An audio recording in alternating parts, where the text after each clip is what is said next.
Democrats. Today is Tuesday, July 5th, and it's time for the Chair's Daily Life. Happy Tuesday. Okay, so I've taken some time off, and I've been watching social media, so I know what y'all are saying. I've taken some time off, but I'm ready, and I'm hitting the ground, and I'm ready to go. So, want to talk about a couple of things. You know, I mentioned social media because everybody, not everybody, a whole bunch of folks have been analyzing the data from the election a week ago today. And so I want to talk a little bit about that before I get into it, I want to acknowledge and send prayers to the family of David Hammer. David Hammer, I believe to be a Republican, was recently elected to be the DA in Pottawatomie and Lincoln counties, and he passed away this weekend. So he passed away after the election was certified. And you just hate to hear about the death of anyone. I did not know him, but his family not only had to deal with his loss, but of it being covered all over the place. And so I wanted to take a moment and acknowledge Mr. Hammer's passing. I also want to take a moment and acknowledge the passing of the 6 people so far who passed away as a result of the July 7th mass shooting in Illinois. I'm tired of taking that moment and that acknowledgement, but here we are. So today I want to do a real quick kind of analysis. 7 have now passed away. There were 29 injured the last I heard. And so now we're at 7 who have passed away. So I wanted to do a real quick kind of synopsis of down and dirty, not into the weeds, but just the kind of stuff that folks can acknowledge and understand as a result of the elections that happened a week ago on June 28th. So I'm just going to do it in my regular fashion of counting it down. So I want to start with the number 1. That is how many congressional seats that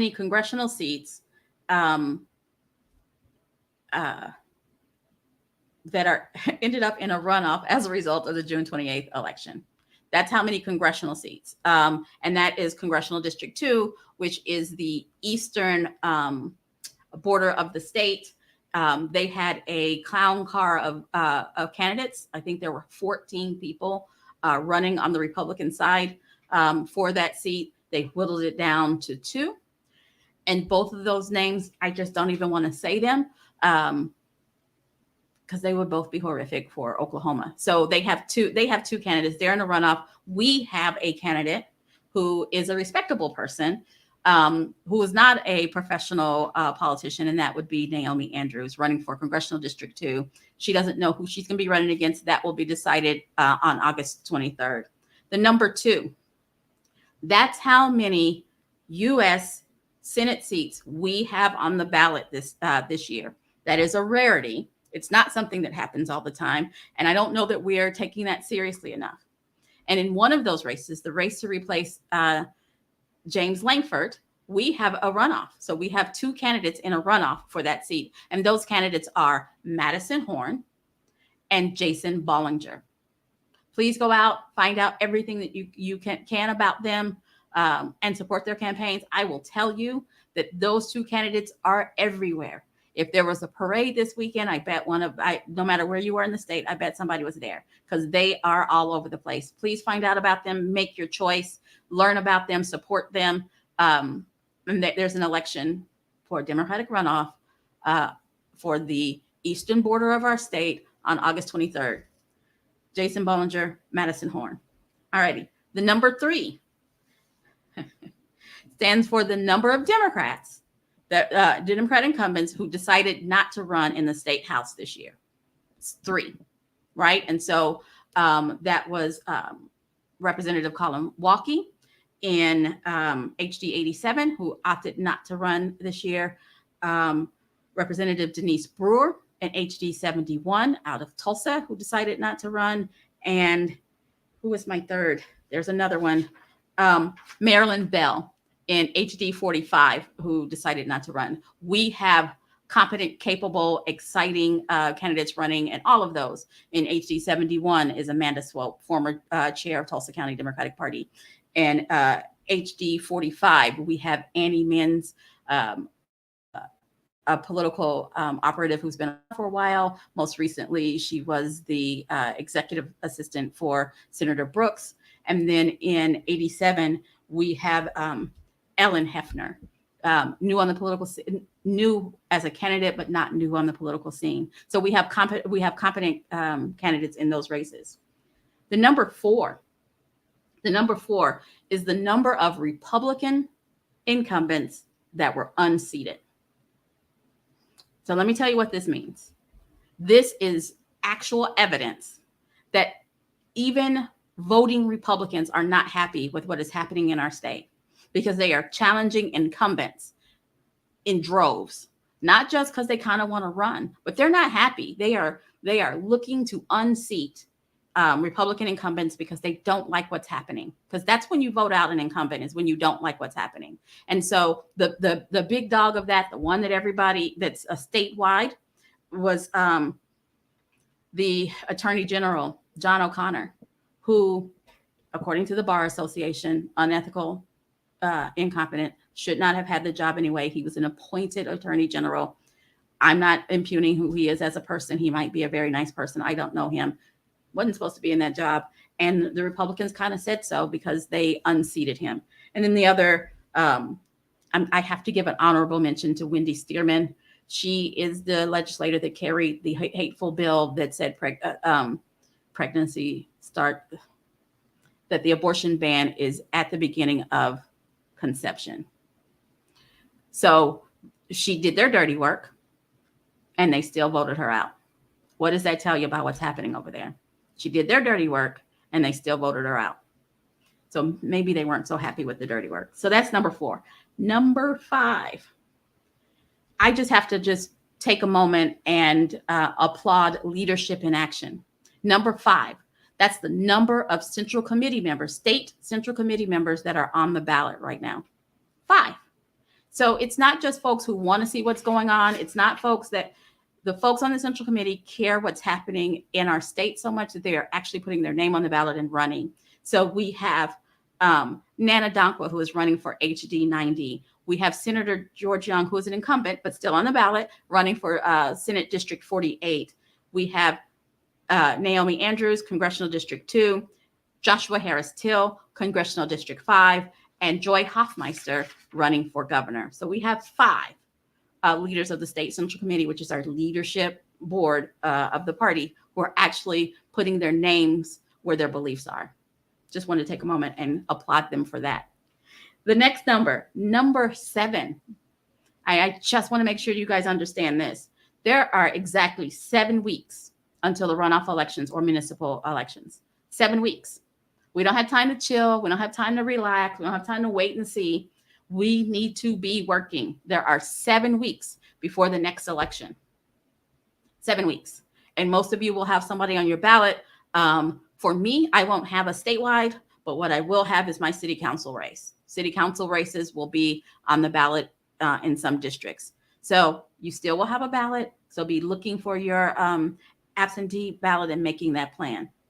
My next number, 10. That's the number of mass shootings in the U.S. yesterday alone. Not last week, not over the weekend, just on July 4th. And a mass shooting is defined as 3 or more folks hit with a bullet at one time. There were 10 mass shootings yesterday in the U.S., not just the one that we keep hearing about in Illinois, but all over the country. It hasn't changed. And why did I sneak this one in while I'm talking about elections? Because elections matter. It's not enough to be mad. It's not enough to show up at a protest or a march or rant about it on Facebook. You actually have to elect people who believe in common sense, gun safety, laws, and rules.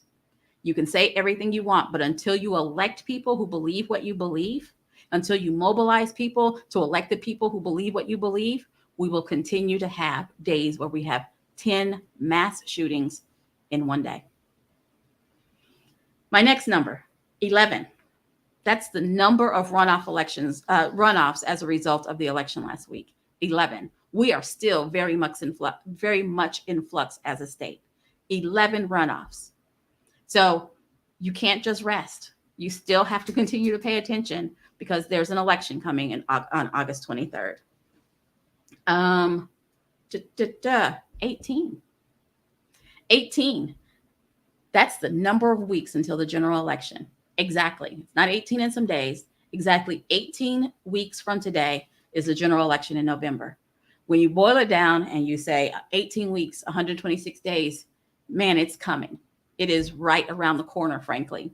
It is coming, and we need to stay alert. We need to stay engaged, and we need to make sure that we're reporting, that we're supporting folks, because now is the time when the less engaged actually starts to care. If you think that you've been seeing a lot of commercials before now, brace yourself. You're going to see tons and tons of commercials for the next 18 weeks. You're going to be inundated with people driving around in their cars praying. That's what you're going to see. Just get your mind around it. Know that that's happening. Bunch of folks driving around and praying. Don't be distracted. Stay focused. And I did not write this down to talk about it, but I'm going to talk about it because I mentioned commercials by accident. If you want to see a Democrat have a political commercial, you got to donate. Got to donate. There's a cost to making the commercial, and there's a cost to running the commercial. And it's not free. There's not some dark money that's going to swoop in and do it, because that's not generally how we work. And nobody's looking to spend some dark money in Oklahoma. There are very few people. I guess there are some people, very few people trying to spend some dark money for Democrats to get on TV in Oklahoma. So if you want to see them on TV, you got to donate. So in the time it takes you to look up my phone number and call me and fuss about why there are no commercials, look up your candidate and find their link and donate to them, because that's how you're going to see them on TV. More importantly, how you're going to see them in the offices that you want to see them in. Support them. Support them. Support them. Now, I'm going to go on a little bit of tangent because I got about 2 more minutes about support. I don't know if you've been out of your house. As you guys know, I haven't been out of my house that much, but I went to a couple of parades. And everywhere I went, there was somebody trying to get me to sign the marijuana petition. There were 3 out there. There was one that I saw over and over and over again. So talking to the organizers of that petition, they have nearly 170 signatures, which means that they have enough signatures. Hopefully, if they're legit signatures and they get through the process, they have enough signatures to get on the ballot. And I say hopefully, because if people go through that effort, they should get on the ballot, and we should put it to the people to decide if we want legal recreational marijuana, and if we want to free the folks who are in jail for things that people are now doing legally. That's what this petition is about. And without me, because the signatures are closed, so I'm not trying to tell you to sign it, not to sign it, neither that, but it's direct democracy. And I'm a firm believer in, if you believe in something, go get some signatures and see if we can get the rest of the majority of Oklahoma to agree with what it is that you believe in. And it's not enough to talk about it. It's not enough to sign the petition, because all the petition does is it gets it on the ballot. Nothing happens until we get enough votes. Nothing happens, because once we don't have enough signatures, it never shows up on the ballot. It doesn't get on the ballot, then they run and they say that the people didn't want it. So it's not even enough to vote to get it on the ballot. To sign to get it on the ballot. It's not enough to vote so that it happens. You also have to vote for elected folks who won't undo it, who will support the systems that will allow it to stay. The people voted for medical marijuana. That was State Question 788. People voted for medical marijuana.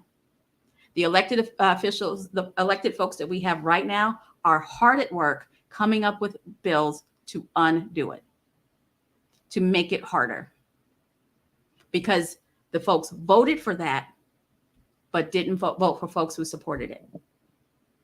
Democracy is a contact sport. You can't just kind of check in. You have to stay engaged. Please stay engaged.